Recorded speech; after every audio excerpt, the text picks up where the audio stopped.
Eh bien, nous sommes très heureux de vous accueillir donc aujourd'hui aux Journées de la Lucine. Nous sommes en train donc de développer et d'introduire un nouveau semoir monograine maïs, et donc avec une approche donc de dosage complètement nouvelle. Donc notre objectif est clair, c'est d'avoir donc une précision plus importante, donc avec des vitesses et des débits de chantier très importants. Donc arriver à semer donc du maïs à 10, 12, 15 km/h. Et on souhaite donc pouvoir également donc semer donc des tournesols, du soja, du colza, des betteraves et du blé par la suite.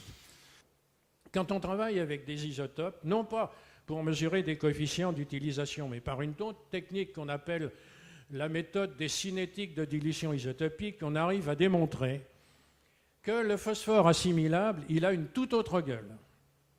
Qu'il y a un petit peu de phosphore, celui qui passe dans la plante, qui est dans le trait bleu, c'est-à-dire la solution du sol.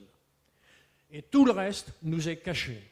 L'essai, c'est donc un essai de colza qui a été implanté en Striptil. L'exploitation est donc située en Champagne-Berrichonne, dans le département de l'Indre. Une exploitation de 480 hectares. Donc on a des colzas à 1,9 kg à l'entrée de l'hiver, exceptionnel quoi. Hein. Est-ce que ça va nous apporter quelque chose? On verra. Mais l'azote, ça marche.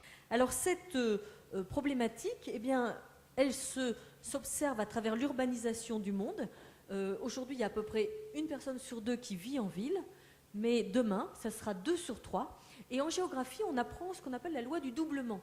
Chaque fois qu'une population augmente d'un facteur T, la ville augmente d'un facteur 2T et le bidonville augmente d'un facteur 4T. Je ne pensais vraiment pas, en partant en 99 dans les pays de l'Est, que ça allait me prendre autant de temps. Pourquoi je suis parti dans les pays de l'Est au départ? Parce que j'avais un outil de travail important en France. Le problème, c'est qu'on ne peut pas s'agrandir comme on aimerait en France. Un contremaître bien, on allait éventuellement se marcher un peu sur les pieds, donc ça m'a permis éventuellement de m'échapper. Es ist ja schon interessant, dass ein Landwirt c'est déjà intéressant de voir qu'un agriculteur dit « je n'ai pas besoin de protectionnisme ». Vous ne l'avez pas dite. Vous ne l'avez pas dite, c'est vrai. La première, je l'ai notée, la seconde, je l'ai interprétée. Voilà, on est d'accord. La fierté du monde agricole est que chaque fois que l'on entend des attaques qui sont souvent des attaques injustifiées, parce que ce sont des attaques qui sont liées à de la méconnaissance, vous devez vous sentir chacun les ambassadeurs de votre propre cause.